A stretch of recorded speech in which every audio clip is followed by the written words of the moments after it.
This must be Prime Cut Jon Cutler. Jon, are you there? Yeah, I'm here. Right on. Thanks for calling in, Jon. Of course, you're on the Wayne and Shane show. We do this every Tuesday night here on Blog Talk Radio, and we just wanted to get your thoughts on a couple things that are going on right now in the wrestling business. And, of course, one of those things is Tough Enough. And we understand that you're putting together a package, and I just checked the votes. You're at about 1,800 votes for this thing. What's going on with that?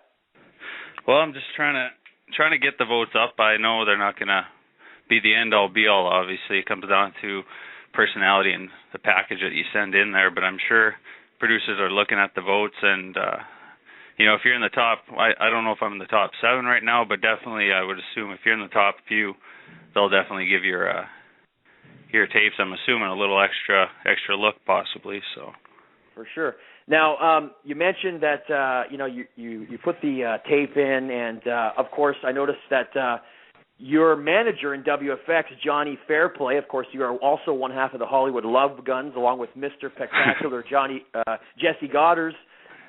How's that experience been working with Fairplay? Because I know he's a guy who knows how reality TV works, and do you think that experience of working with him, you could work that into getting on this show possibly?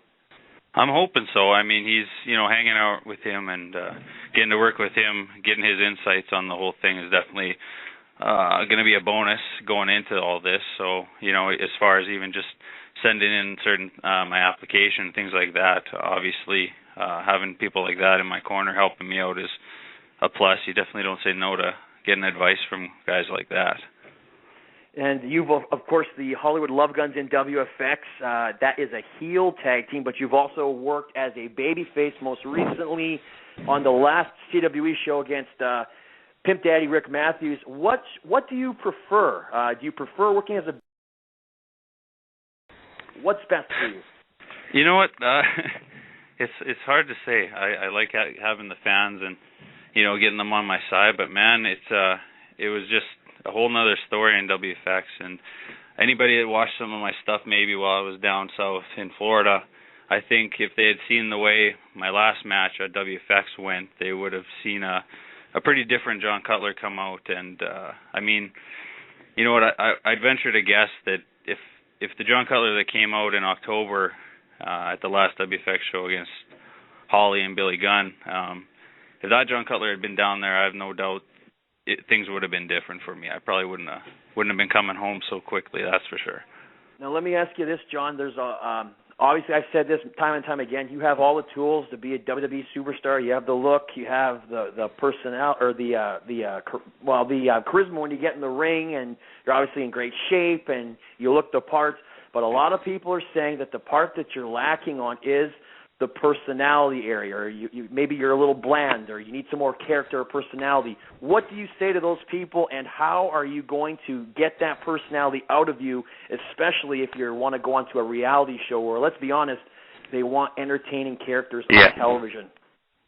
You know what, to those people, I'd probably say they're a little off base on what they're saying. Like, when I was down, and when it came down to charisma, cutting promos, I mean, no, there's nobody better in the business, somebody could argue, than Dusty Rhodes, right? And, having somebody like that praise you and actually say good things about your interview skills and cutting promos and things like that on the microphone, I mean, the guy knows what he's doing. So, obviously, I would take his opinion over maybe somebody that was saying I was lacking in that area. However, I will say maybe before getting let go, that there was probably a certain fire that wasn't coming out, and I was always trying to please everybody, trying to be the nice guy, trying to not step on anyone's toes. But, since getting let go, that's probably the one positive that I've taken kind of out of all this. And I can tell you that there's a little more edge to me now. And I'm not gonna just sit by, shake your hand, and say,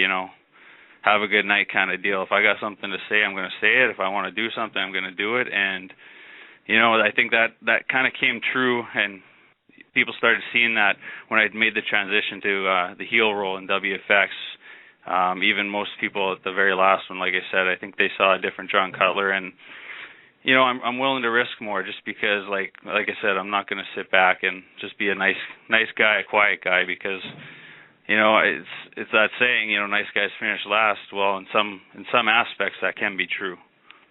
John, let me ask you a question here. We've got a chat room open, and one of the questions from one of the guests in the chat room, it says Cutler had his own promo segment on Florida Championship Wrestling. What was the name of that segment, and why the impressions of Dusty Rhodes? What were the impressions of Dusty Rhodes, and what was the plan of that segment? Does any of that make sense to you? Yeah, that was one of the things that kind of got me over down there was I did a segment called Cutler's Corner, and I kind of took a spin-off of the old Piper's Pit. And instead of actually interviewing people, what I would do is, being myself, I transitioned from the interviewer to the interviewee, and I would do impressions of the other wrestlers. Like one week I would interview Dusty Rhodes, and I transition into Dusty Rhodes while I'm interviewing, and it made for pretty entertaining segments. And from what I had understood was like Dusty really liked it, and there could have been a possibility of eventually using that kind of a thing. I haven't done so much of that down here, but it was definitely a lot of fun doing that. So basically, Wayne, what he was saying is he would be Jon Cutler, but he'd be interviewing himself, but also acting as Dusty Rhodes. Or at one point, I believe you interviewed Vince McMahon. Is that not correct? Yeah, I did the Vince McMahon, and I think that was one of my more favorite ones, that's for sure. Well, John, how come we don't see that on YouTube? There was nothing taped. Everything that was taped for those segments was strictly sent right to WWE for their viewing. There was nothing on the TV segments for any of that stuff. So, I can do a couple here if you want me to. But one question, the last question I have to ask, you did talk about WWE. You did appear on WWE Raw. We all saw you at national television. How did that happen? It just kind of came up. I mean, that's a couple of years ago now, Wayne, but, that was my tryout. I was there having a look, and, we were bumping around in the ring with guys like Kofi and all them, and they pointed the finger at me, told me what they kind of wanted for the night, and, I didn't realize till close to showtime that it was actually going to be on Raw. I thought it was just a dark match, and lo and behold, it ended up being aired on Raw. So that was 17,000 people. I mean, that was the biggest crowd that I had ever worked in front of. So it was pretty cool experience. And let me ask you this, John. How important is it? Of course, you've done a lot of work with CWE. You've done a lot of work with WFX. You've been in the ring with some big names. How important has it been to work with guys like Bob Holly, to work with guys like Kip? How important has working different names and guys that have actually made a living in this business, how does that help mold who you are as a performer? I guess I can only speak from my experience of it. It just gives you a wide range of tools to use from, right? You go from having, a certain toolbox and some tools in it, and then all of a sudden you start adding more and more, and that's kind of, especially getting to work guys like Bob Holly and Kip. I mean, they've been around the business a long time, and probably two of the, most, I guess, technically sound, if you want to call them, biggest, bumpers in the business. I mean, they're quite something to get to work, and it was a privilege learning from all of them. But like I said, even down south, just taking little bits of everybody, getting to work with Yoshitatsu, who is based, obviously grew up in Japan, and getting to work and learn kind of his style of things. I mean, you just get to experience a little bit of everything. Now, John, there's of course a show that they're going to be having their debut episode tonight in the U.S. Of course, we'll see it tomorrow night on the Score. It'll be Season 4 of WWE NXT.